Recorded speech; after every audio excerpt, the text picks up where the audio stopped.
इस वीडियो में हमने हर चीज़ स्टेप बाय स्टेप सीक्वेंशली की है। So let's do general organic chemistry step by step. तो सबसे पहले हम स्टार्ट करेंगे ऑर्गेनिक रीएजेंट से। So what is organic reagents? So हमारे पास एक ऑर्गेनिक मॉलिक्यूल है, उसमें हम रीएजेंट डालते हैं और उस रीएजेंट के कारण हमें एक प्रोडक्ट मिलता है। So this is reagent. इसको हम ऑर्गेनिक रीएजेंट भी कहते हैं और इसे हम अटैकिंग रीएजेंट भी कहते हैं। इसे हम अटैकिंग रीएजेंट इसलिए कहते हैं because it is attacking on organic molecule. So this is also called attacking reagent. अब ऑर्गेनिक रीएजेंट दो टाइप के होते हैं, एक होता है इलेक्ट्रोफाइल, एक होता है न्यूक्लियोफाइल।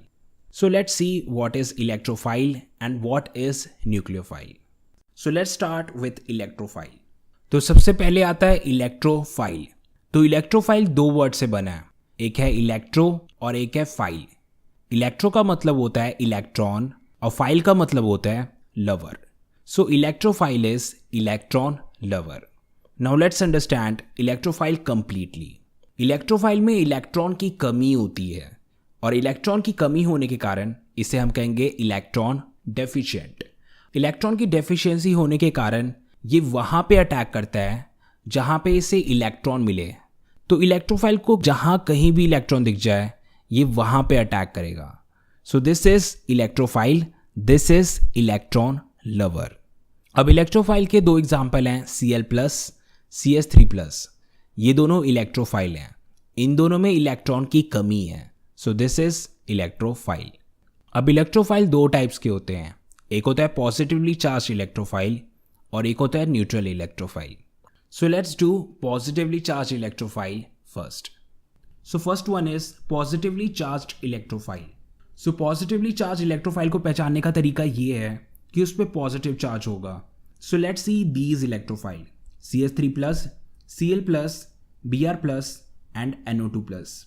तो इन सभी पे पॉजिटिव चार्ज लगा हुआ है। So these are positively charged electrophile. So let's do an example. अब हमें ये देखना है कि ये इलेक्ट्रॉन डेफिशिएंट है कि नहीं, क्योंकि अगर ये इलेक्ट्रॉन डेफिशिएंट होगा तभी इसे हम एक इलेक्ट्रोफाइल मानेंगे। सो let's see this one CS3+। तो सबसे पहले CS3+ को एक्सपैंड करके इस तरीके से ड्रॉ करो। So now you can see this CS3+ के पास 3 बॉन्ड्स हैं, यानी कि इस पे टोटल 6 इलेक्ट्रॉन्स हैं और कार्बन को स्टेबिलिटी के लिए टोटल 8 इलेक्ट्रॉन्स की ज़रूरत होती है, पर इस कार्बन पे सिर्फ 6 इलेक्ट्रॉन्स हैं, यानी कि ये कार्बन इलेक्ट्रॉन डेफिशिएंट हुआ। और अगर ये इलेक्ट्रॉन डेफिशिएंट हुआ तो इसे हम इलेक्ट्रोफाइल कहेंगे। सो CS3+ इज एन इलेक्ट्रोफाइल। और इसी तरह से यहाँ पे जितने भी इलेक्ट्रोफाइल हैं all of them are electron deficient. अब नेक्स्ट है neutral electrophile. So neutral electrophile के एग्जाम्पल्स हैं बोरोन ट्राइफ्लोराइड और carbon dioxide BF3 and CO2। So neutral का क्या मतलब होता है? न्यूट्रल का मतलब होता है no charge. So neutral electrophile पे कोई भी चार्ज नहीं है। You can see boron hydride, you can see carbon dioxide, दोनों में चार्ज नहीं लगा हुआ है। So both of them are neutral electrophile, but अभी भी हमें से इलेक्ट्रोफाइल प्रूव करना है। So let's see carbon dioxide. अब इस कार्बन डाइऑक्साइड को एक्सपैंड करके देखो। सो एक्सपैंड करने पे ये कुछ इस तरीके से दिखेगा। सो इस कार्बन के अराउंड टोटल 4 बॉन्ड्स हैं, यानी कि इसके पास टोटल 8 इलेक्ट्रॉन्स हैं। तो इसका तो ये मतलब हुआ कि कार्बन टोटली स्टेबल है, इसका ऑक्टेट कंप्लीट है, इसके पास टोटल 8 इलेक्ट्रॉन्स हैं। So how is it an electrophile? तो फिर ये इलेक्ट्रोफाइल कैसे हुआ? कार्बन के दोनों साइड 2 ऑक्सीजन्स हैं and both of them are very electronegative. तो ऑक्सीजन कार्बन के इलेक्ट्रॉन्स को अपनी ओर खींचने लगेगा, जिस कारण से कार्बन पे इलेक्ट्रॉन की कमी आ जाएगी। So carbon will become electron deficient. So CO2 is an electrophile. अब बारी है बोरोन ट्राइफ्लोराइड की। तो ये है बोरोन ट्राइफ्लोराइड का स्ट्रक्चर। अब बोरोन के अराउंड टोटल 3 बॉन्ड्स हैं, यानी कि इसके पास 6 इलेक्ट्रॉन्स हैं। तो ये इलेक्ट्रॉन डेफिशिएंट हुआ और साथ में है ये p ऑर्बिटल। ये p ऑर्बिटल वेकेंट है एंड इट नीड्स इलेक्ट्रॉन, तो again it is electron deficient. So boron trifluoride भी इलेक्ट्रॉन डेफिशिएंट है, so it is an electrophile. So अब हम इलेक्ट्रोफाइल को सम अप करते हैं। So electrophile is an electron loving species, इसमें इलेक्ट्रॉन की कमी होती है and it is very reactive. So this is our first reagent electrophile. अब नेक्स्ट है nucleophile. So what is nucleophile? इसे हम इस एग्जाम्पल के साथ समझते हैं. तो न्यूक्लियोफाइल इलेक्ट्रोफाइल का कंप्लीट ऑपोजिट होता है. इलेक्ट्रोफाइल में इलेक्ट्रॉन्स की कमी होती थी और न्यूक्लियोफाइल में इलेक्ट्रॉन्स एक्सेस में होते हैं. So nucleophile is electron rich. So nucleophile के पास एक्सेस इलेक्ट्रॉन होता है and it wants to donate these excess electron. So इसलिए न्यूक्लियोफाइल को हम इलेक्ट्रॉन डोनर भी कहते हैं. सो न्यूक्लियोफाइल को पहचानने के दो तरीके हैं. एक है लोन पेयर और दूसरा है नेगेटिव चार्ज. NH3 पे लोन पेयर है और OH नेगेटिव पे नेगेटिव चार्ज है, तो ये दोनों न्यूक्लियोफाइल हैं. Now let's see all type of nucleophile. तो न्यूक्लियोफाइल 3 टाइप के होते हैं: negatively charge nucleophile, neutral nucleophile and ambident nucleophile. So let's see each of them one by one. तो सबसे पहले आता है नेगेटिवली चार्ज्ड न्यूक्लियोफाइल. सो इसके एग्जाम्पल हैं H negative, OH negative, RO negative, hydride, alcohol and alkoxy. अब इस negative charge का मतलब ये है कि इनके पास इलेक्ट्रॉन एक्सेस में है and this negative charge is sine of nucleophile. अब नेक्स्ट है न्यूट्रल न्यूक्लियोफाइल. न्यूट्रल का मतलब कि इस पे कोई चार्ज नहीं होगा. So let's C neutral nucleophile. NH3 and H2O, ammonia and water. Now let's expand both of them. तो ये है NH3. NH3 पे जो ये लोन पेयर है, दीज आर एक्सेस इलेक्ट्रॉन, तो इसके कारण इसे हम कहेंगे न्यूट्रल न्यूक्लियोफाइल. न्यूट्रल इसलिए क्योंकि इस पर कोई चार्ज नहीं एंड न्यूक्लियोफाइल इसलिए क्योंकि इस पर एक्सेस इलेक्ट्रॉन्स हैं. एंड वाटर पे हमारे पास 2 लोन पेयर्स हैं and lone pair is a sign of nucleophile और अगेन वाटर पे कोई चार्ज नहीं, so it is neutral nucleophile. अब इसी तरीके से ROH और RNH2 ये दोनों भी न्यूक्लियोफाइल हैं. सो ROH पे ये जो 2 डॉट्स ऊपर नीचे लगे हैं, दीज आर लोन पेयर.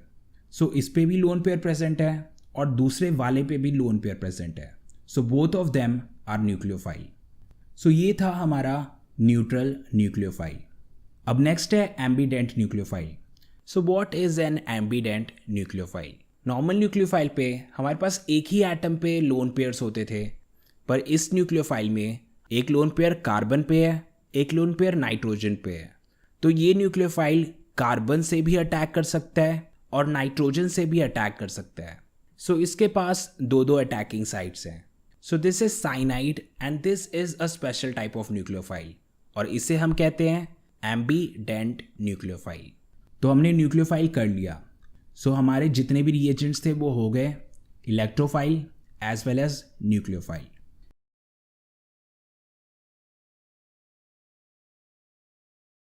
तो अब ये सारी चीज़ें हम क्यों कर रहे हैं?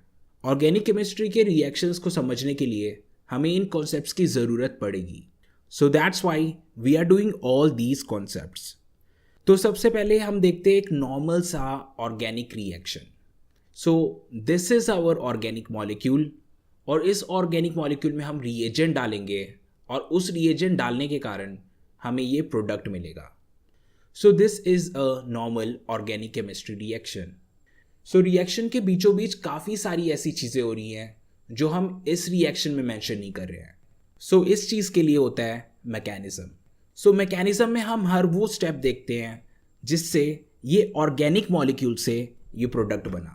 सो I am giving you an example of organic reaction mechanism. So ये है हमारा ऑर्गेनिक मॉलिक्यूल, इस पे हमने रिएजेंट डाला and we get reaction intermediate. So this is something which is made in between of the reaction. ये reaction के बीचों बीच बना, but this is not our final product. हमें finally ये नहीं मिलने वाला. अब इस reaction intermediate में changes आएंगे जिसके कारण से हमें product मिलेगा. So this is now complete reaction. पहले organic molecule से बना reaction intermediate, फिर reaction intermediate से बना product. So this is the complete reaction. सो ये रिएक्शन इंटरमीडिएट है क्या? Reaction intermediate is something that is made in between of the reaction, जो रिएक्शन के बीचों बीच बने. और रिएक्शन इंटरमीडिएट की ये स्पेशलिटी होती है कि ये काफ़ी अनस्टेबल होता है। So let's see all type of reaction intermediates. तो सबसे पहला है कार्बोकेटायन, दूसरा है कार्बन आयन, तीसरा है फ्री रेडिकल, फोर्थ है कार्बीन और फिफ्थ है नाइट्रीन। So let's learn about each reaction intermediate step by step. So the first one is carbocation. तो कार्बोकेटायन का क्या मतलब हुआ? तो कार्बोकेटायन में दो वर्ड्स हैं, एक है कार्बो, एक है कैटायन। कार्बो मीन्स कार्बन और कैटायन मीन्स पॉजिटिव चार्ज। सो कार्बोकेटायन में हमारे पास एक कार्बन होता है जिस पे पॉजिटिव चार्ज होता है। So let's look at this example. So this is CH3CH2Cl। अब हम इसे ब्रेक करेंगे। We know that Cl is more electronegative than carbon. तो क्लोरीन इस बॉन्ड के दोनों इलेक्ट्रॉन अपनी ओर ले जाएगा, तो इस कारण से क्लोरीन पे नेगेटिव चार्ज आ गया और कार्बन पे पॉजिटिव चार्ज आ गया। So finally we get this compound CH3CH2+। अब ये जो CH3CH2+ है ये है carbon with a positive charge. So this is carbocation. So इसी तरह से ये भी कार्बोकेटायन है, सभी पे कार्बन पे पॉजिटिव चार्ज है। So all of these are carbocation. अब चलते हैं हम दूसरे रिएक्शन इंटरमीडिएट पे and that is carbanion. तो कार्बन आयन दो वर्ड से बना है, एक है कार्ब और एक एनायन। कार्ब मीन्स कार्बन और anion means negative charge. So carbanion is a species जिसमें कार्बन के साथ नेगेटिव चार्ज हो। So let's see this compound. So CH3CH2 negative, ये हुआ एक कार्बन आयन। सो इसी तरीके से ये सारे भी कार्बन आयन हुए बिकॉज इसमें कार्बन के साथ नेगेटिव चार्ज लगा हुआ है। So this is carbon ion. अब नेक्स्ट है फ्री रेडिकल। फ्री रेडिकल हम ऐसे स्पीशीज को कहते हैं जिसपे एक अनपेयर्ड इलेक्ट्रॉन हो। सो दिस इज एन एलिमेंट और इस पे सिर्फ एक इलेक्ट्रॉन लगा है। सो एक इलेक्ट्रॉन का मतलब ये हुआ कि ये वाला इलेक्ट्रॉन अनपेयर्ड है। So this is a free radical. Now let's look at this compound. So this is a chlorine. UV light के प्रेजेंस पे ये स्प्लिट होगा। अब ये कैसे स्प्लिट होगा? ये स्प्लिट होगा होमोलिटिकली। इसका मतलब ये बराबरी से स्प्लिट होगा। तो इस बॉन्ड का मतलब हुआ इसमें दो इलेक्ट्रॉन है और दो इलेक्ट्रॉन में से एक इलेक्ट्रॉन जाएगा इस क्लोरीन पे और दूसरा इलेक्ट्रॉन जाएगा इस क्लोरीन पे। So finally we get this, we get 2 chlorine free radical. So दोनों क्लोरीन पे एक एक इलेक्ट्रॉन है। So this is a free radical. इसी तरीके से ये सारे कंपाउंड्स भी फ्री रेडिकल होंगे। सो दिस इज फ्री रेडिकल। अब चलते हैं हम फोर्थ रिएक्शन इंटरमीडिएट पे and this is carbene. So carbene में हमारे पास एक कार्बन होता है और उस पर दो इलेक्ट्रॉन्स होते हैं। So this is a carbon with a lone pair. तो इस टाइप के स्पीशीज को हम कहते हैं कार्बीन। नाउ लेट्स सी कि ये कैसे बनता है। So we have a compound CH2N2। अब जब ये स्प्लिट होगा तो इसमें से नाइट्रोजन रिलीज हो जाएगा। So we will get CH2 and N2। So ये वाला कंपाउंड है carbene. So we get a carbene from this compound. अब चलते हैं हम नेक्स्ट कंपाउंड की ओर and this is nitrene. So let's look at these two example. So nitrene में हमारे पास दो लोन पेयर होते हैं और एक बॉन्डेड पेयर होता है। Now let's look at this one. तो इसमें एक पार्ट CH3 के साथ बॉन्डेड है और बाकी बचा दो lone pair. So this is also a nitrene. So these are reaction intermediates और ये रिएक्शन के बीचों बीच बनते हैं and they are very unstable and reactive. तो जब हम रिएक्शन करेंगे then you will observe that. तो अभी तक हमने रिएजेंट्स कर लिए हैं और हमने रिएक्शन इंटरमीडिएट्स भी कर लिए हैं। अब बारी है इस ऑर्गेनिक मॉलिक्यूल को ऑब्जर्व करने की। So this is the time to understand electronic effects. उससे हमें पता लगेगा कि रिएजेंट कहाँ पे अटैक करेगा, क्यों अटैक करेगा। So let's do electronic effect and understand it step by step. So this is a compound. Electronic effect के बाद मुझे ये पता चला कि यहाँ पे इलेक्ट्रॉन डेंसिटी हाई होगी और यहाँ पे इलेक्ट्रॉन डेंसिटी लो होगी। तो जहाँ पे इलेक्ट्रॉन डेंसिटी हाई होगी वहाँ पे मैं डालूंगा नेगेटिव चार्ज और जहाँ पे इलेक्ट्रॉन डेंसिटी लो होगी वहाँ पे मैं डालूंगा पॉजिटिव चार्ज। अब हमारे पास दो रिएजेंट है, एक है इलेक्ट्रोफाइल और एक है न्यूक्लियोफाइल। तो हमें ये पता है कि positive and negative attract each other.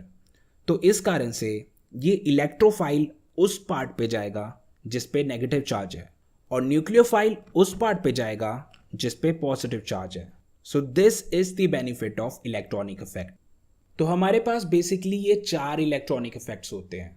First one is inductive effect, second is resonance, third is hyperconjugation and fourth is electromeric effect. So let's do all of them one by one. तो सबसे पहला electronic effect है inductive effect. So let's see an example and understand it. So this is CS3 CS2 CS2 Cl. अब इस compound में chlorine carbon से ज़्यादा electronegative है, तो क्लोरीन इलेक्ट्रॉन को अपनी ओर खींचेगा. सो क्लोरीन पे इलेक्ट्रॉन डेंसिटी बढ़ जाएगी और कार्बन पे इलेक्ट्रॉन डेंसिटी घट जाएगी. सो इस कारण से क्लोरीन पे आ जाएगा negative charge. So we will write it as partial negative charge. और कार्बन पे आ जाएगा positive charge. So we will write it as partial positive charge. So जैसे मैग्नेट होता है, मैग्नेट का पास वाले नेल्स पे ज़्यादा इफेक्ट होता है और दूर वाले नेल्स पे कम इफेक्ट होता है. सेम उसी तरीके से chlorine is a magnet and electron clouds are nails. So chlorine का पहले कार्बन के इलेक्ट्रॉन क्लाउड पे बहुत ज़्यादा इम्पैक्ट रहा क्योंकि वो बिल्कुल इसके क्लोज है, बट इससे दूर वाले कार्बन पे, सेकेंड कार्बन पे इसका इम्पैक्ट थोड़ा कम हो जाएगा. तो क्लोरीन सेकेंड कार्बन के इलेक्ट्रॉन क्लाउड्स को खींचेगा, पर उस इंटेंसिटी के साथ नहीं जितना इसने फर्स्ट कार्बन के इलेक्ट्रॉन क्लाउड को खींचा था. सो क्लोरीन का सेकेंड कार्बन पे भी इम्पैक्ट है बट कम इम्पैक्ट है. So we will write it as partial partial positive. इसी तरह से थर्ड कार्बन पे भी इम्पैक्ट होगा but that impact will be much less than both of these carbon. तो इसमें होगा partial partial partial positive charge. So this thing is called inductive effect. इसमें एक इलेक्ट्रोनेगेटिव एटम इलेक्ट्रॉन्स को अपनी ओर खींचने लगता है. सो ये था inductive effect and it is a permanent effect. जो ये डिस्टॉर्शन क्रिएट हो गया है दैट इज परमानेंट, ये हमेशा ही रहेगा. This chlorine will be partial negative, this carbon will be partial positive. So ये परमानेंटली क्रिएट हो गया है.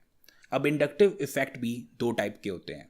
एक होता है प्लस आई इफेक्ट और एक होता है माइनस आई इफेक्ट. तो जो अभी हमने एग्जाम्पल किया that was minus I effect.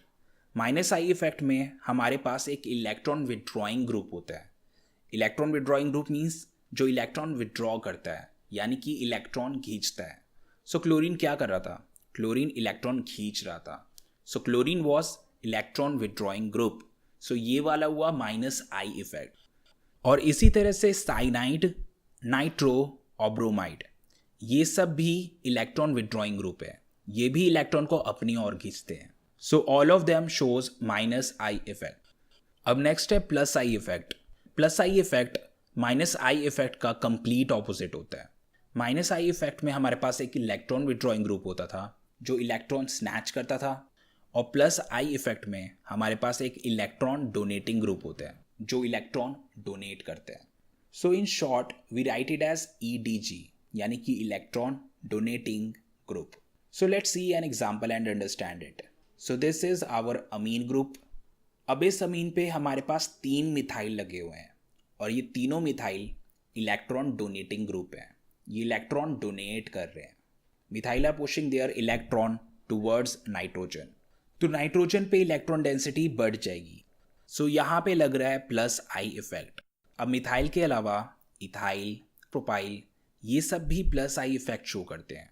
All of them are electron donating group. अब ये इंडक्टिव इफेक्ट हमें कहाँ पे काम आने वाला है?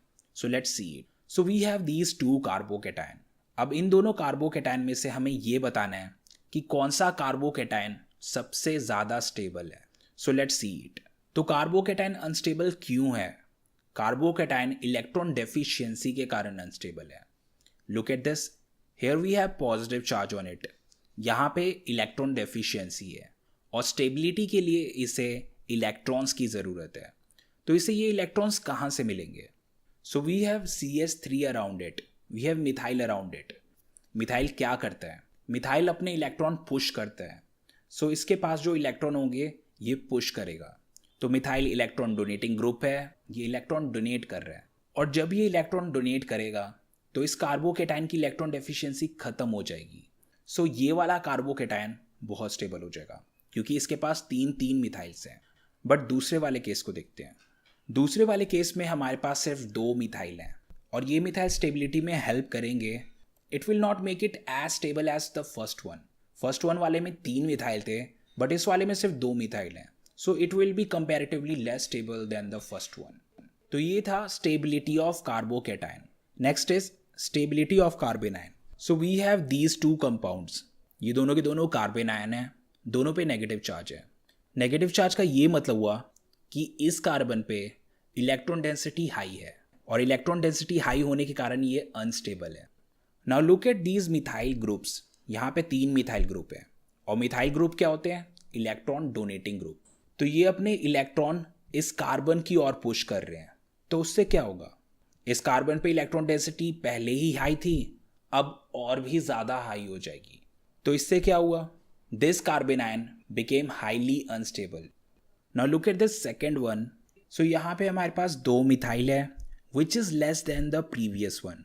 सो ये 2 मिथाइल अपने इलेक्ट्रॉन पुश कर रहे हैं, they are electron donating group, हमें पता है, but it will not affect this carbon ion as much as the first one, क्योंकि वहाँ पे 3 मिथाइल थे और यहाँ पे सिर्फ 2 मिथाइल हैं। So the first one was highly unstable and the second one is comparatively less stable.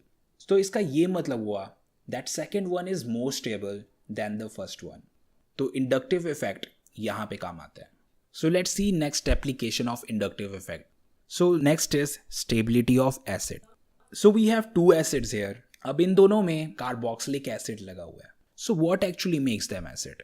This part. अगर ये H पॉजिटिव को यानी कि प्रोटॉन को इजीली लूज कर देता है then it is a good acid. So इन दोनों में से जो कोई भी H पॉजिटिव को इजीली लूज कर दे that will be the best acid. अब हमें ये पता लगाना है कि इन दोनों में सबसे ज़्यादा एसिडिक कौन है। तो सबसे पहले दोनों को एक्सपैंड करो। So let's look at the first one. So we have chlorine around this carbon, और क्लोरीन का क्या काम होता है? It is electron withdrawing group, ये इलेक्ट्रॉन्स अपनी ओर स्नैच करता है। So we have 3 chlorines here, यानी कि हमारे पास 3 इलेक्ट्रॉन विदड्रॉइंग ग्रुप है। So they will snatch electron towards them. So इसके रिटर्न में क्या होगा? This carbon will snatch electron from this carbon and this carbon will snatch electron from this oxygen. अब ये ऑक्सीजन क्या करेगा? This oxygen will snatch electrons from this hydrogen, और इस कारण से ये दोनों इलेक्ट्रॉन चले जाएंगे ऑक्सीजन की ओर, और हाइड्रोजन के पास इलेक्ट्रॉन बचेगा नहीं, and this H will leave as H positive. So 3 chlorine के कारण इसमें इतनी इलेक्ट्रॉन डेफिशिएंसी क्रिएट होगी कि H पॉजिटिव इस कंपाउंड को छोड़ देगा। सो this compound is very acidic. अब हम चलते हैं नेक्स्ट कंपाउंड पे। सो इस कंपाउंड में हमारे पास 2 क्लोरीन, तो ये 2 क्लोरीन भी इलेक्ट्रॉन डेफिशिएंसी क्रिएट करेंगे but not more than the previous one. So yes, H positive will leave this compound but it will not be as acidic as the previous one. पहले वाले में 3 electron withdrawing group थे और दूसरे वाले में 2 electron withdrawing group. So the first one is more acidic and second one is comparatively less acidic. तो ये था एसिडिक स्ट्रेंथ। अब नेक्स्ट है basic strength. So let's do it. Now let's look at these 2 compound. Now we have these amine groups. अब इन दोनों पे lone pair लगा हुआ है। अब लोन पेयर के कारण ये होंगे लुईस बेस। जो अपना लोन पेयर इजीली डोनेट कर दे that is a good base. So let's see which one is a good base. तो सबसे पहले वाले में हमारे पास 3 मिथाइल ग्रुप्स हैं, और तीनों मिथाइल क्या हैं? Electron donating group. So they will push their electron towards nitrogen. So nitrogen पे इलेक्ट्रॉन डेंसिटी बढ़ जाएगी। अब इस नाइट्रोजन पे जो लोन पेयर है that is very likely to donate that lone pair. So that's what make it a very very strong base. अब next देखते हैं। नेक्स्ट वाले में सिर्फ 2 मिथाइल ग्रुप्स हैं, सो इसमें इलेक्ट्रॉन डेंसिटी बढ़ेगी but not as much as the first one. तो ये वाला भी लोन पेयर्स डोनेट करेगा but not as strongly as the first one. So अगर बेसिसिटी की बात करें, first one is more basic than the second one. तो ये था strength of base. So this was our first electronic effect, inductive effect. अब चलते हैं हमारे नेक्स्ट इलेक्ट्रॉनिक इफेक्ट पे, एंड दैट इज रेजोनेंस। अब नेक्स्ट इलेक्ट्रॉनिक इफेक्ट है रेजोनेंस। सो रेजोनेंस एक ऐसा इलेक्ट्रॉनिक इफेक्ट है जिससे कंपाउंड काफ़ी स्टेबल हो जाता है। सो दिस इज बेंजीन, और इस पे होता है रेजोनेंस। सो बेंजीन में ये डबल बॉन्ड्स ऑल्टरनेटली प्लेस्ड हैं, यानी कि डबल बॉन्ड्स एक गैप के बाद है। So this is a sign of resonance. तो इसमें रेजोनेंस होगा। अब देखते क्या होगा। अब रेजोनेंस के कारण ये डबल बॉन्ड शिफ्ट होंगे, तो ये वाला बॉन्ड गया इधर, ये वाला इधर एंड ये वाला इधर, तो ये सारे डबल बॉन्ड्स डिस्प्लेस हो गए। Finally this is what we get. अब ये वाले डबल बॉन्ड शिफ्ट होंगे, all of these double bond will shift. So double bond shift होने के बाद we will get this structure once again. तो यही चेंज चलता रहेगा। This structure will convert into this structure and this structure will convert into this structure. So this is resonance. Resonance is a sign of stability. ये जिस भी compound में होता है वो काफ़ी स्टेबल हो जाता है। अब रेजोनेंस के लिए एक चीज़ बहुत ज़रूरी होती है एंड दैट इज़ कंजुगेशन। अगर कंजुगेशन होगा सिर्फ और सिर्फ तभी रेजोनेंस होगा। So let's look at all type of conjugation. So these are all type of conjugation. तो पहला है डबल बॉन्ड, फिर सिंगल बॉन्ड, फिर डबल बॉन्ड। तो ये डबल बॉन्ड्स ऑल्टरनेटली प्लेस्ड हैं। So this is a sign of conjugation. और अगर कंजुगेशन होगा तो रेजोनेंस होगा। जैसा कि हमने पिछले एग्जाम्पल में भी देखा था, उसमें इस टाइप का कंजुगेशन था। अब डबल बॉन्ड को हम कहते हैं pi bond. So this is also called pi pi conjugation. अब नेक्स्ट है पी पाई कंजुगेशन। तो इसमें आप नोटिस कर सकते हो हमारे पास एक डबल बॉन्ड है और एक बॉन्ड के बाद हमारे पास लोन पेयर है। तो अगर हमें ऐसा स्ट्रक्चर मिले तो रेजोनेंस होगा। तो इस डबल बॉन्ड को कहेंगे pi bond and this lone pair is a sign of p orbital. So this is p pi conjugation. अब नेक्स्ट है ये वाला कंजुगेशन। अब यहाँ पे एक डबल बॉन्ड है और एक बॉन्ड के बाद हमारे पास पॉजिटिव चार्ज है। सो अगर ये होगा तो रेजोनेंस होगा। So these are all type of conjugation. अगर ये होंगे सिर्फ और सिर्फ तभी रेजोनेंस होगा, वरना नहीं होगा। तो रेजोनेंस के लिए कंजुगेशन ज़रूरी है। कंजुगेशन नहीं होगा तो रेजोनेंस नहीं होगा। Now look at this compound. इसमें पहले डबल बॉन्ड है, फिर सिंगल बॉन्ड, फिर दोबारा सिंगल बॉन्ड और फिर बाद में double bond. So this compound is not in conjugation. Conjugation के लिए डबल बॉन्ड ऑल्टरनेटली प्लेस्ड होना चाहिए, पर यहाँ पे डबल बॉन्ड ऑल्टरनेटली नहीं है। So this is not in conjugation, यानी कि इस पे रेजोनेंस नहीं होगा। Now next electronic effect. So let's do hyper conjugation. तो हाइपर कंजुगेशन क्या है? So let's do an example and understand it. So this is propene. अब इस प्रोपीन में हमारे पास एक डबल बॉन्ड है। So this is double bond और डबल बॉन्ड के बाद इस वाले कार्बन को हम अल्फा कार्बन कहेंगे और अल्फा कार्बन पे ये जो हाइड्रोजन्स लगे हैं, these hydrogens are called alpha hydrogens. So जैसे डबल बॉन्ड और डबल बॉन्ड में कंजुगेशन होता था, सो उसी तरीके से अल्फा कार्बन और अल्फा हाइड्रोजन के बीच में ये जो बॉन्ड है और ये जो डबल बॉन्ड है, इन दोनों के बीच में कंजुगेशन होगा। So hyperconjugation is also a type of resonance. So let's do it step by step. So ये अल्फा कार्बन और अल्फा हाइड्रोजन के बीच में जो बॉन्ड है, इसे इधर शिफ्ट कर दो। सो हमने शिफ्ट कर दिया। अब क्या हुआ? अब इस कार्बन पे टोटल 5 बॉन्ड्स हो गए हैं। सो इसमें इलेक्ट्रॉन डेंसिटी बहुत ज़्यादा हाई हो गई है। तो क्या होगा? So this double bond will shift here. इस डबल बॉन्ड में से जो ये एक बॉन्ड है, उसमें से 2 इलेक्ट्रॉन इधर शिफ्ट हो जाएंगे। तो अब फाइनली ये बैलेंस हो गया। So this is finally what we get. So this compound will turn into this compound and this compound will turn back into this compound. तो यही वाला चेंज चलता रहेगा। Both of them will interconvert into each other.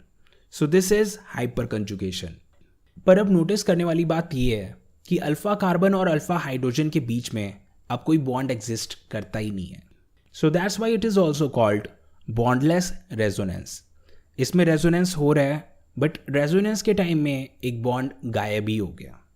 And it is also called sigma pi conjugation, क्योंकि ये वाला bond sigma bond है और ये वाला बॉन्ड पाई बॉन्ड है। So this is sigma pi conjugation. Question ये आता है कि बॉन्ड ना होते हुए भी ये दोनों कैसे कनेक्टेड है? भले ही इन दोनों के बीच में से इलेक्ट्रॉन निकल गया हो, बट फिर भी इन दोनों के बीच में ओवरलैपिंग अभी भी एग्जिस्ट करती है। So that's why both of them are connected. इसमें से सिर्फ इलेक्ट्रॉन डीलोकलाइज हो गया है, बट ओवरलैपिंग अभी भी एग्जिस्ट करती है। जिस कंपाउंड में हाइपर कंजुगेशन होता है वो कंपाउंड काफ़ी स्टेबल हो जाता है। So hyperconjugation is a sign of stability. Now let's do some application of hyperconjugation and understand it. So let's do stability of alkene. So we have these alkenes. So ये सारे alkenes हैं. So we have double bond in each of them. Now encircle alpha carbon in all of them. So these are all alpha carbons. अब alpha carbon पे जो hydrogen लगे हैं they R alpha hydrogen. तो जितने ज़्यादा alpha hydrogen होंगे उतने बारी हाइपर कंजुगेशन होगा, और जितने बारी हाइपर कंजुगेशन होगा उतनी ज़्यादा स्टेबिलिटी होगी. So we have this compound. इसमें है 3 alpha hydrogen. Now let's move to the next one. इसमें हमारे पास 3 अल्फा हाइड्रोजन इधर और 3 अल्फा हाइड्रोजन है इधर. तो इसमें है टोटल 6 अल्फा हाइड्रोजन. अब इस कंपाउंड की बारी. We have 3 alpha hydrogen here and 3 alpha hydrogen here and 3 alpha hydrogen here. So यहाँ पे हमारे पास total 9 alpha hydrogens. Now last one. इस वाले में हमारे पास 6 अल्फा हाइड्रोजन इधर है और 6 अल्फा हाइड्रोजन इधर है. So we have total 12 alpha hydrogen in it. तो जितने ज़्यादा अल्फा हाइड्रोजन होंगे उतनी ज़्यादा स्टेबिलिटी होगी. So let's number each of them. First, second, third and fourth. तो stability wise fourth is the most stablest, then third one, then second one and then first one. So this is the concept of hyperconjugation. तो अब तक हमने 3 electronic effect कर लिए हैं and this is our third electronic effect. अब next electronic effect, it's electromeric effect. अब next electronic effect है electromeric effect. So let's see this compound and understand it. So इस कंपाउंड में एक डबल बॉन्ड है और ये डबल बॉन्ड नॉर्मल रहेगा जब तक लिए हम इसमें कोई रिएजेंट ना डालें. सो रिएजेंट के इम्पैक्ट में ये डबल बॉन्ड डिस्टॉर्ट हो जाएगा. सो लेट्स से कि ए और बी में से बी ज़्यादा इलेक्ट्रोनेगेटिव है. तो रिएजेंट डालने के कारण this bonds electron will shift towards B. तो बी पे आ गया पार्शियल नेगेटिव चार्ज और ए पे आ गया पार्शियल पॉजिटिव चार्ज. अब जैसे ही हम इसमें से रिएजेंट हटाएंगे this compound will turn back to this compound. So जब तक लिए हम रिएजेंट डालेंगे तब तक के लिए डिस्टॉर्शन होगा और रिएजेंट हटाते ही ये डिस्टॉर्शन खत्म हो जाएगा. So this is electromeric effect and this effect is temporary. ये परमानेंटली नहीं होता. It happens till we have a reagent in this compound. अब इलेक्ट्रोमेरिक इफेक्ट भी 2 टाइप के होते हैं. एक होता है प्लस ई इफेक्ट और एक होता है minus E effect. So let's see what's the difference. So plus E effect में रिएजेंट इलेक्ट्रोफाइल होता है और माइनस ई इफेक्ट में रिएजेंट न्यूक्लियोफाइल होता है. So let's see plus E electromeric effect first. So this is our alkene और इस पे H पॉजिटिव अटैक करेगा. सो H पॉजिटिव है हमारा electrophile. So this is plus E effect. अब इस अटैकिंग रिएजेंट के कारण ये डबल बॉन्ड डिस्टॉर्ट हो जाएगा. The electron of this bond will shift on this carbon. तो इससे क्या होगा, इस कार्बन पे आ जाएगा पॉजिटिव चार्ज और इस कार्बन पे आ जाएगा नेगेटिव चार्ज. अब हमें ये पता है कि positive and negative attract each other. So H positive इस नेगेटिव कार्बन के साथ अट्रैक्ट होगा. So ultimately we will get this compound. अब नेक्स्ट है माइनस ई इलेक्ट्रोमेरिक इफेक्ट. अब माइनस ई इफेक्ट में हम न्यूक्लियोफाइल यूज़ करते हैं. So let's use it here. So this is our carbonyl और this is our cyanide. So cyanide हुआ हमारा nucleophile. This is our reagent जिसके कारण इसमें इलेक्ट्रोमेरिक इफेक्ट होगा. सो कार्बोनाइल में क्या होगा, कार्बोनाइल का ये डबल बॉन्ड डिस्टॉर्ट हो जाएगा. Electron will shift on oxygen. So carbon पे आ जाएगा पॉजिटिव चार्ज और ऑक्सीजन पे आ जाएगा नेगेटिव चार्ज. अब हमें ये पता है कि negative and positive attract each other. So cyanide इस पॉजिटिव पार्ट के साथ जाएगा. So we will get this compound. So this is our minus E effect. इसमें हमने न्यूक्लियोफाइल यूज़ किया and this is a temporary effect. जब तक ये रिएजेंट है तब तक के लिए डिस्टॉर्शन होगा और जब रिएजेंट हट गया तो ये डिस्टॉर्शन खत्म हो जाएगा. So these were electronic effect. Organic chemistry को समझने के लिए इस कॉन्सेप्ट को समझना ज़रूरी है और जब जब हम ऑर्गेनिक केमिस्ट्री करेंगे this concept will come again and again, you will see that. So this was electronic effect. अब चलते हैं हमारे नेक्स्ट कॉन्सेप्ट पे. अब चलते हैं ऑर्गेनिक रिएक्शंस पे. Now it's time to do organic reactions. तो ऑर्गेनिक रिएक्शन बेसिकली 4 टाइप के होते हैं. First one is substitution reaction, second is addition reaction, third is elimination reaction and fourth is rearrangement reaction. तो सबसे पहले हम start करते हैं substitution reaction. It is a reaction in which one atom replaces other. तो हमारे पास ये organic compound है. अब हम इसमें अटैकिंग रिएजेंट डालेंगे and this attacking reagent will replace an atom from this compound. So consequently ये वाला एटम कंपाउंड को छोड़ देगा और न्यू वाला एटम इस कंपाउंड पे आ जाएगा. So we will get this compound. So this is a simple substitution reaction. अब सब्सटीट्यूशन रिएक्शन भी 3 टाइप के होते हैं. एक होता है इलेक्ट्रोफिलिक, एक होता है न्यूक्लियोफिलिक और तीसरा free radical substitution reaction. So let's do each of them one by one. तो सबसे पहले आता है न्यूक्लियोफिलिक सब्सटीट्यूशन रिएक्शन. तो नाम से ही क्लियर है कि इसमें न्यूक्लियोफाइल दूसरे एटम को रिप्लेस करेगा. So this is nucleophilic substitution reaction. So nucleophile is attacking reagent, so it is doing it's work, it is attacking. अब अटैक करने के बाद न्यूक्लियोफाइल इस एटम की जगह लग जाएगा और ये वाला एटम बाहर निकल जाएगा. Now let's see an example and understand it clearly. So let's do a reaction between OH negative and CH3Cl. So OH negative हमारा न्यूक्लियोफाइल हुआ. अब ये न्यूक्लियोफाइल अपना काम करेगा. It will attack on this compound. अब पहले हम CH3Cl को ब्रेक करके देखते हैं. सो ब्रेक करने पे we will get CH3 positive and Cl negative. ऐसा इसलिए क्योंकि क्लोरीन ज़्यादा इलेक्ट्रोनेगेटिव होता है और कार्बन कम इलेक्ट्रोनेगेटिव. सो कार्बन पे आएगा पॉजिटिव चार्ज और क्लोरीन पे आएगा नेगेटिव चार्ज. अब हमारा OH नेगेटिव नेगेटिव है तो ये नेगेटिव पार्ट पॉजिटिव पार्ट के साथ जाएगा. Negative part attracts positive part. So इसलिए CH3 पॉजिटिव और OH नेगेटिव एक दूसरे के साथ जुड़ जाएंगे एंड कंसिक्वेंटली Cl नेगेटिव इस कंपाउंड को छोड़ देगा. So we will get CH3OH and Cl negative. So CH3OH को हम कहते हैं methanol. So this is nucleophilic substitution reaction. अब नेक्स्ट है इलेक्ट्रोफिलिक सब्सटीट्यूशन रिएक्शन. सो ये भी एक सब्सटीट्यूशन रिएक्शन है just like the previous one, पर इस बार इसमें न्यूक्लियोफाइल की जगह एक इलेक्ट्रोफाइल अटैक करेगा. So let's see an example and understand it. So this is our benzene and we have this Cl positive an electrophile. अब ये इलेक्ट्रोफाइल बेंजीन पे अटैक करेगा. So this Cl positive will attack on hydrogen and it will remove it. So hydrogen will leave as H positive. तो क्या हुआ? We get this compound benzene with chlorine and H positive is out. So this is chlorobenzene. So this is electrophilic substitution reaction. So nucleophile को replace करता है और electrophile को replace करता है. लास्ट एग्जाम्पल में OH नेगेटिव ने Cl negative को रिप्लेस किया. तो OH नेगेटिव और Cl नेगेटिव दोनों के दोनों न्यूक्लियोफाइल थे. सो न्यूक्लियोफाइल ने न्यूक्लियोफाइल को रिप्लेस किया और इस एग्जाम्पल में Cl पॉजिटिव ने H पॉजिटिव को रिप्लेस किया. सो Cl पॉजिटिव और H पॉजिटिव दोनों के दोनों इलेक्ट्रोफाइल हैं. सो इस केस में इलेक्ट्रोफाइल ने इलेक्ट्रोफाइल को रिप्लेस किया. सो जब भी आप सब्सटीट्यूशन रिएक्शन करोगे तो इस बात का ध्यान रखना. अब last substitution reaction free radical substitution reaction. तो यहाँ पे हमारे पास एक मीथेन है और एक क्लोरीन है. सो अब हम इन दोनों को रिएक्ट करके देखते हैं in the presence of ultraviolet light. So UV light chlorine को स्प्लिट करेगा. सो क्लोरीन किस तरीके से स्प्लिट होगा? एक इलेक्ट्रॉन इस क्लोरीन पे और दूसरा इलेक्ट्रॉन इस क्लोरीन पे. So we will get chlorine free radical from it.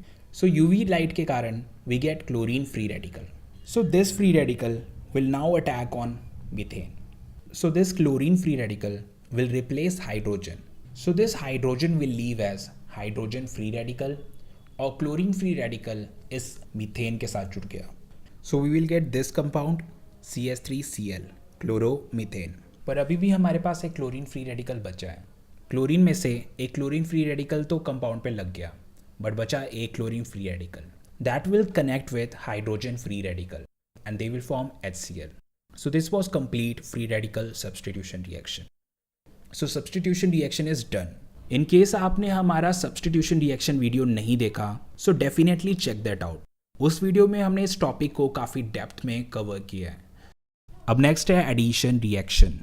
तो एडिशन रिएक्शन में हमारे पास एक डबल बॉन्ड होता है और एक रिएक्टेंट होता है और ये रिएक्टेंट इस डबल बॉन्ड में ऐड हो जाता है। So this is the sign of addition reaction. और दूसरा तरीका एडिशन रिएक्शन को पहचानने का, एडिशन रिएक्शन में रिएक्शन के बाद ट्रिपल बॉन्ड डबल बॉन्ड में चेंज हो जाता है और डबल बॉन्ड सिंगल बॉन्ड में चेंज हो जाता है। So this is the sign of addition reaction. Now let's do some example and understand it completely. So this is our alkene और इसमें हमें HBr ऐड करना है। So first split HBr, so we will get H positive and Br negative. अब H positive को कहाँ पे add करें और Br नेगेटिव को कहाँ पे ऐड करें? So this is the problem. तो इसके लिए हमारे पास एक रूल होता है and that rule says that कि जो नेगेटिव पार्ट है that negative part should go to that carbon which have less number of hydrogen. So double bond के इन दोनों कार्बन में से सेकेंड कार्बन पे सबसे कम हाइड्रोजन है। सो इसका मतलब ये हुआ कि ये Br नेगेटिव इस कार्बन पे जाएगा। सो Br नेगेटिव गया इधर एंड हाइड्रोजन गया थर्ड कार्बन पे। So we get this compound. तो इसमें डबल बॉन्ड सिंगल बॉन्ड में कन्वर्ट हो गया और इसमें HBr ऐड हो गया। So this is an addition reaction. So guys, we have done addition reaction in greater details in our previous video. हमने उसमें ये reactions भी किए हैं और उसमें mechanism भी किया है. We have done that completely. So definitely check that out. Now next addition reaction example. Again same reaction, propene and HBr. तो इन दोनों को react कराना है. पर इस बार different ये है कि इसमें हमें peroxide डालना है और peroxide डालने के कारण इसमें सब कुछ उल्टा हो जाएगा। लास्ट टाइम Br नेगेटिव उस कार्बन पे गया था जिस पे हाइड्रोजन कम है, इस बार Br नेगेटिव उस कार्बन पे जाएगा जिस पे हाइड्रोजन ज़्यादा है। So Br negative will add here and H positive will add here. So finally we will get this compound. So this is completely opposite of what happened last time. So it is because of peroxide. So this is also an addition reaction. Now next example. Now look at this part. This is carbonyl. अब आप ये notice करोगे कि अभी तक हमने जो भी एडिशन रिएक्शन किए थे वो एल्कीन पे किए थे, पर इस बार हम कार्बोनाइल पे एडिशन रिएक्शन करने वाले हैं। तो कार्बोनाइल पे भी एक डबल बॉन्ड है, सो इस पे भी एडिशन रिएक्शन हो सकता है। So let's do addition reaction on carbonyl group. So this is carbonyl और इस पे हमें HCN ऐड करना है। So split HCN and we will get H positive and Cn negative. Now look at this CO part. Oxygen is electronegative than carbon. तो क्या होगा, इस बॉन्ड के दोनों इलेक्ट्रॉन ऑक्सीजन की ओर चले जाएंगे एंड कार्बन इलेक्ट्रॉन डेफिशिएंट हो जाएगा। सो इस कारण क्या हुआ, so carbon became positive and oxygen became negative. अब नेगेटिव के साथ पॉजिटिव अट्रैक्ट होता है, so cyanide will go towards C positive and H positive will go toward O negative. So we get this compound. तो इसमें भी addition reaction हुआ। तो एडिशन रिएक्शन होता है डबल ट्रिपल बॉन्ड पे, जैसे कि एल्कीन एल्काइन और carbonyl group. So addition reaction को हमने काफ़ी डिटेल में एक सेपरेट वीडियो में कवर किया है, so definitely check that out. अब नेक्स्ट है elimination reaction. Elimination reaction is kind of opposite of addition reaction. Addition reaction में हम ऐड करते थे और एलिमिनेशन रिएक्शन में हम एलिमिनेट करते हैं। सो एडिशन रिएक्शन में डबल बॉन्ड सिंगल बॉन्ड में कन्वर्ट होता था, एलिमिनेशन रिएक्शन में सिंगल बॉन्ड डबल बॉन्ड में कन्वर्ट होता है। So this is our compound bromobutane. अब इसमें हमें एलिमिनेशन रिएक्शन करना है। सो एलिमिनेशन रिएक्शन करने के लिए हमें इसमें एक रिएजेंट डालना पड़ेगा and that reagent is KOH alcoholic. KOH alcoholic के कारण इसमें एलिमिनेशन होगा। कॉन्सिक्वेंटली ये H और Br एलिमिनेट हो जाएंगे। सो KOH डालने के कारण ये H और Br एलिमिनेट हो जाएंगे और इन दोनों के बीच में एक और बॉन्ड ऐड हो जाएगा। So we will get this compound butene. Now let's look at one more example. So this is an alcohol compound propanol और इसमें हमें एलिमिनेशन रिएक्शन करना है। सो एलिमिनेशन रिएक्शन करने के लिए हमारे को इसमें एक रिएजेंट डालना पड़ेगा and that reagent is H2SO4। So H2SO4 डालने के कारण ये H और OH कंपाउंड से निकल जाएगा। So consequently, there will be one more bond here. So we will get this compound और साथ में बनेगा H2O. सो H2SO4 डालने के कारण इसमें से H और OH पार्ट निकले थे और ये दोनों मिलके बनाते हैं H2O। सो H2SO4 को हम डिहाइड्रेटिंग एजेंट भी कहते हैं, यानी कि ये वाटर को रिमूव कर। सो H2SO4 के कारण इसमें से वाटर एलिमिनेट हुआ। So this is also called dehydration elimination reaction. So these two example are enough for this video. But अगर आपको एलिमिनेशन रिएक्शन डेप्थ में करना है then you can check out our elimination reaction video. उसमें हमने elimination reaction detail में cover किया है। तो अब तक हमने सब्स्टिट्यूशन रिएक्शन कर लिया, एडिशन रिएक्शन कर लिया, एलिमिनेशन रिएक्शन कर लिया। Now let's look at another reaction, rearrangement reaction. तो रीअरेंजमेंट का आपको मतलब पता होगा। सो रीअरेंजमेंट का मतलब होता है रीअरेंज करना, यानी कि दोबारा अरेंज करना। सो let's look at this example. So this is a primary carbocation और इसमें रीअरेंजमेंट रिएक्शन होगा। So this is a methyl. अगर इस मिथाइल को हम रीअरेंज करें सो ये मिथाइल चले जाएगा इधर। So we will get this. Methyl को शिफ्ट करने पे अब इस कार्बन पे इलेक्ट्रॉन डेफिशिएंसी क्रिएट होगी एंड इस कार्बन पे इलेक्ट्रॉन डेफिशिएंसी खत्म हो गई। So now we get positive charge here. सो इस रिएक्शन में हुआ रीअरेंजमेंट रिएक्शन।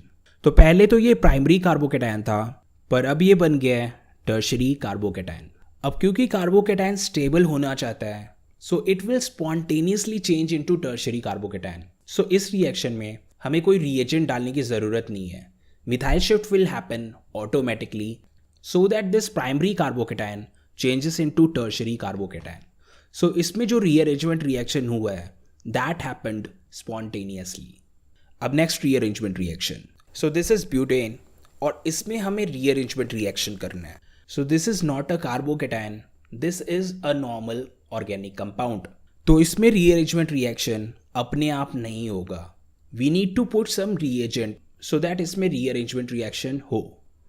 तो इसमें हमने डाला AlCl3। सो AlCl3 डालने के कारण इसमें मिथाइल शिफ्ट होगा। अब ये वाला मिथाइल सेकेंड कार्बन पे शिफ्ट हो जाएगा।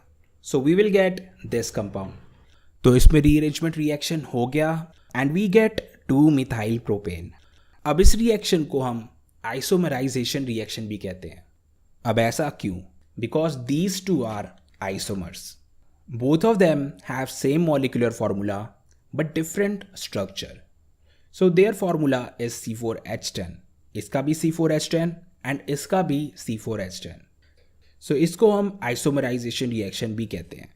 So rearrangement reaction is done. So we have done all of the organic reactions completely. So जितने भी organic chemistry में आपको reactions मिलेंगे वो इन्हीं चारों में से कोई एक होंगे। So अब आप organic chemistry के जितने भी reactions करोगे उसमें आप इस बात को notice करना। By the way, अगर आपको isomerism डिटेल में करना है then you can watch our this video. We have done isomerism completely in that video.